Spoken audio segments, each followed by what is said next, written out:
Vittu nyt se vasta kuvaa, voi perkelee.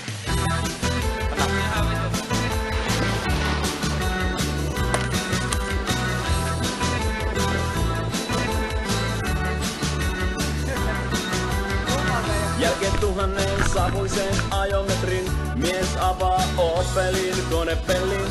Tiellä seisoo nyt harmaa Opeli. On lokakuu ja sateinen keli. Akkuhapon käry silmää kirvelee. Jossain leimahtaa Opel yskäisee. Kaiva kännykkää ja soita taksi. Työnnä suohon jo se helvetin Opeli.